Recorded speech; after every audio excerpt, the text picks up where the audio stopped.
to our live Facebook broadcast from the UN headquarters in New York. I am Helene Dawn Rosengren with the UN Department of Economic and Social Affairs, and I am joined today by two notable experts on international migration. They are with us here today to answer your questions about international migration. And they are Bela Hovy, who is the chief of the migration section in UN DESA's population division, and Professor Percy Kraly of Colgate University. She is also the author of Demography of Refugee and Forced Migration. So thank you to both of you for joining us today. Pleasure. And to all of you watching, this is your chance to get your question answered. So please post your question about international migration in the comments field under this live broadcast, and we will do our best to answer them during this live broadcast. So before we begin with the questions from our audience, let me start by getting something straight. Who exactly are migrants and who are refugees? Excellent question. Refugees, for them there's a specific definition in international law. There's a 51 convention relating to the status of refugees, which very specifically defines who is a refugee. Then there's also a regional agreement in Africa which states that refugees, even if they're in groups and move for armed conflict reasons, etc., should be recognized as refugees. So that's specific international law. For migrants, we do not have similar strong international definition grounded in international law. But we do know, for example, the population scientists and statisticians, when we have to count an international migrant, we look at persons who are changing their country of residence. And that means regardless of status, regardless of the reason for migration. So most refugees are in other countries, they crossed an international border, so when we count migrants, the refugees will be automatically included. And so there are actually there are differences because refugees move for specific reasons. There are also commonalities, and one such a commonality is human rights, because every person, whether they move or not, or whether they move for a specific reason, all have basic human rights. Thank you. And you both specialize in migration data. How can data help real people making desperate and sometimes very dangerous passages? Thank you. That's, of course, the question that goes to our hearts and our heads as population scientists. Our data can help at every stage in the process of flight, of people seeking refuge and safe haven, either within their countries as internally displaced persons, but clearly when they cross, as Bela says, cross an international border and become recognized by international agencies. For those agencies and organizations to effectively use those resources, they need to know numbers. It sounds forensic, but it will help that mother and her child if an organization such as the UNHCR or Save the Children know how many people they need to serve and what their characteristics are.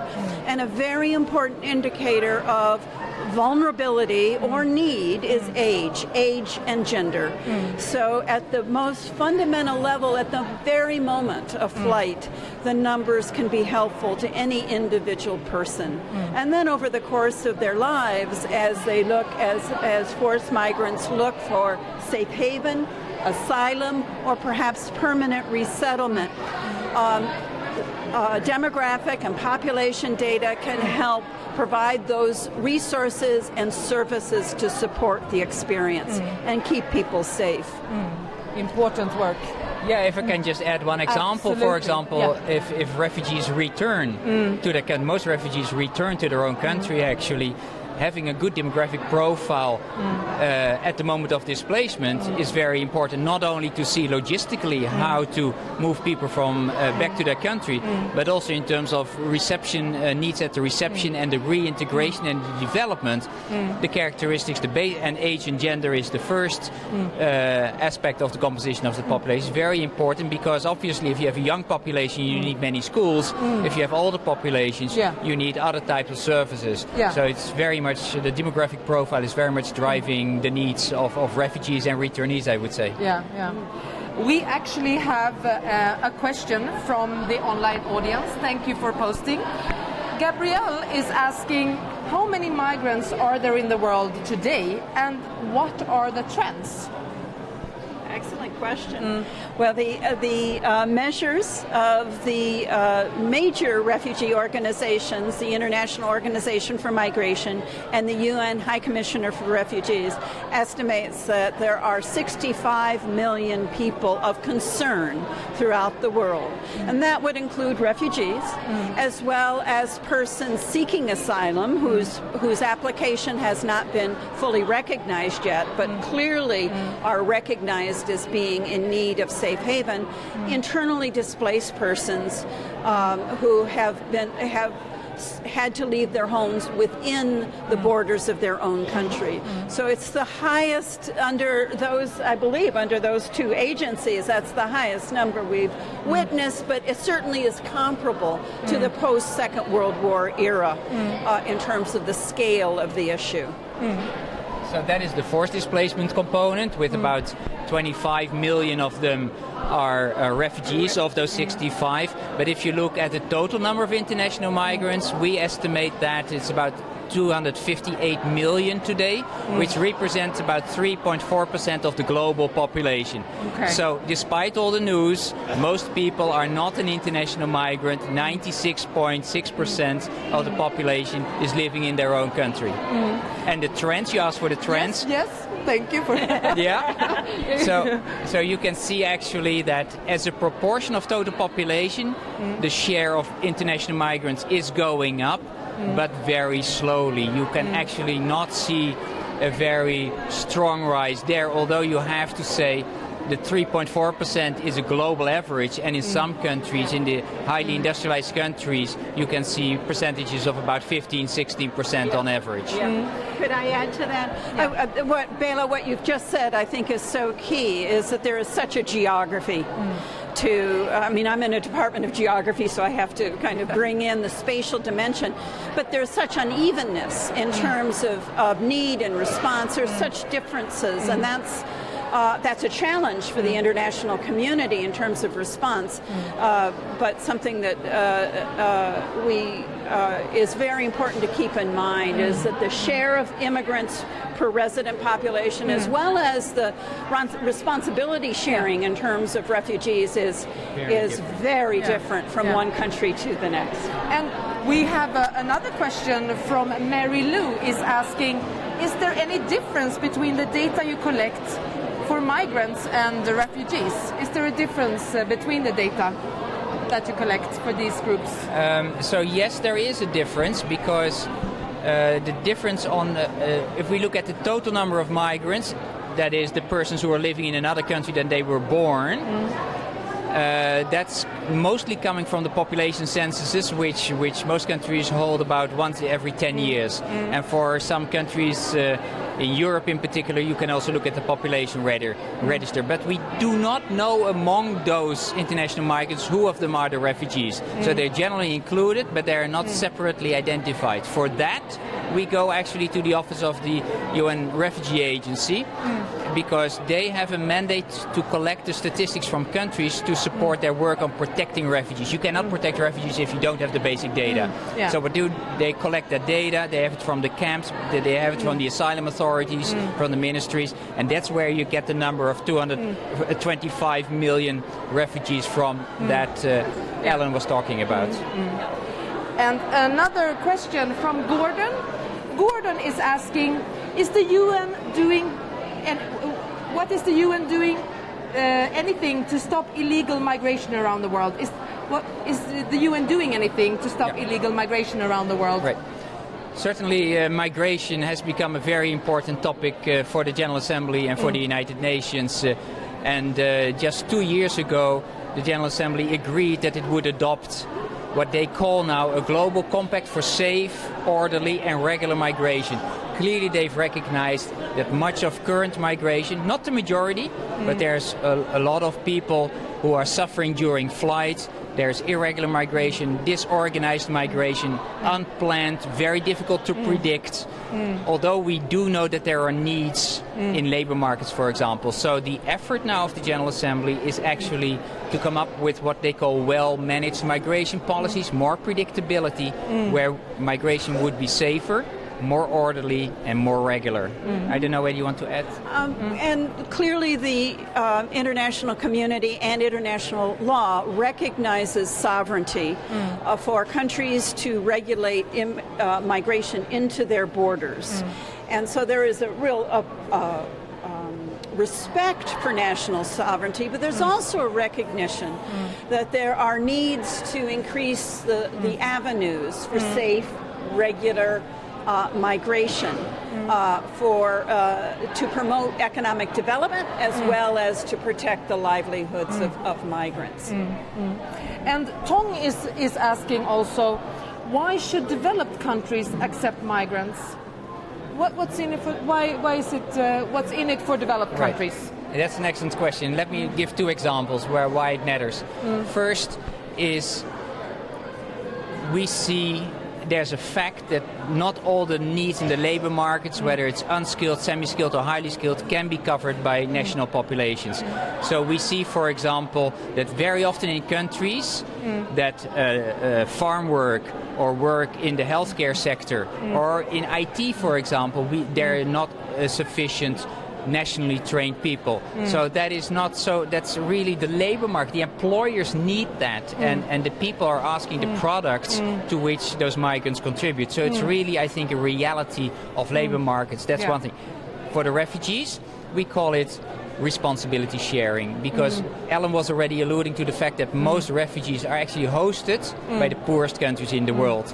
And so they have already limited opportunities for educating and caring for their own people, and then they have the responsibility to provide asylum to sometimes hundreds of thousands, if not millions, of forcibly displaced persons. So one major and so the richer countries are asked to help, not only by resettling some of them, but in particularly also to helping provide the resources to help the host countries there care for refugees. And we have a question also. Thank you everyone for posting all these questions. Great. Yeah. Abraham is asking, what is the plan for immigrants or migrants from climate disaster and climate crisis victims? Can the UN push the governments to do more about them, to do more for them, I guess, also?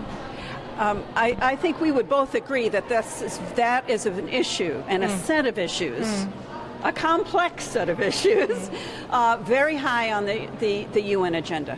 That climate-induced or environmentally induced migration is something that we actually can predict. We know kind of where and when, how these patterns are likely to unfold. That gives us an opportunity to think about issues of mitigation and prevention and support for people who to allow them not to have to move if that's the case, if with environmental change. The issue is very, very high on the agenda for the Global Compact to think again about sharing, but also thinking about infrastructure and local and regional responses to these needs of displacement that may result particularly from coastal areas if we're thinking about climate change and global warming, but also thinking more broadly about other sources of environmental change associated with land use change and agricultural cycles that are likely to shift with increasing temperatures. This is where we have wonderful partnerships between social scientists and natural scientists and putting our modeling capabilities together. We have another question from Malik. Could illegal migration to developed countries be a potential threat to the national security of those countries? Could illegal migration, It is certainly a fact that what we call then irregular migration or mixed flows of refugees and migrants in large movements, as we have seen in the past years, are certainly a concern for host countries. And that is why they are responding. There are economic effects, there are social effects, and certainly there are also security effects, I think. And that is why I think for everyone, not just for those countries, but also the human security, the human rights for the migrants themselves are better served if they can move in an orderly and in a more predictable and in a regular fashion. And so that is, I think, we see, and one important element in this, I think, is better information on the number of migrants, but not just on the challenges that they present, but also on the contributions that they bring, not only for destination countries, but also for countries of origin. There are millions of families who are dependent on remittances, for example. And so it's very supportive of development efforts in developing countries. There are hundreds of millions of families who have really moved out of poverty because of remittances, because of the productive use and investment of those remittances. So we have to make sure that we take all those aspects into account when we talk about migration. Faisal is asking about the UN support for international placed people by climate change. Can you share anything about what the UN is doing in terms of supporting international displaced people as a cause of climate change? Well, yeah, Ellen was referring to the important driver of migration being climate change and environmental factors. And I think now that there has actually been a state-led initiative, we call it the Nansen Initiative, where outside the United Nations countries have come together and say, you know, we have to try to see what do we do with people who are displaced, in particular who cross international borders because of those factors, but who do not fall under the existing refugee definition. So it's not that legally those refugees do not fall currently under the international law instruments, but they are certainly thinking ahead because we know that there will be significant effects of climate change to see how those people fleeing those effects can be accommodated in the future. And I'd just add to that, one of the, I'm a bystander in terms of the United Nations, but what I observe is in terms of a true strength of the United Nations is its regional capabilities. It has such a strong system of regional commissions, and its major offices and organizations are very much grounded in regional dynamics, and that's where climate change is going to play out within particular regions. Yeah. And there I think the United Nations has the best, or has very good kind of administrative infrastructure to leverage the assets in particular regions. Because what will happen in Central America will not be appropriate what happens on the coast, in Bangladesh. So the regional context, that's a phrase that's being used a lot this week, context specific. And there the unit of analysis, I would say, would be the region. We're actually getting close to, we need to wrap up because you two are heading to the 16th coordination meeting on international migration that actually started today. And you're just about to join the afternoon session. But one last question about this meeting now that started today on international migration. How will it help people on the ground? Excellent question. This is a meeting where we have civil society coming, where we have member states coming, where we have international agencies coming. And we hope to put the best information forward to these countries that are negotiating these legal agreements on migration and refugees. And certainly once adopted, they will have an impact in the country. So yes, it's in New York, but these agreements will be adopted nationally and then implemented. It's all about the implementation. And so one of the things we are discussing actually this afternoon is look at the implementation of these compacts, because that is really key. Otherwise, it just remains a letter on paper. That's very true. Thank you. Yeah, did you want to add anything? I would just say that we are in a new world, yes, in terms of migration, but among the leadership worldwide, there is such a demand for evidence, that our policies must be informed by good science. And that is very important, it's profound, and it's very exciting. Thank you so much to both of you for joining. Thank you to all of you for watching us today, for sharing so many questions.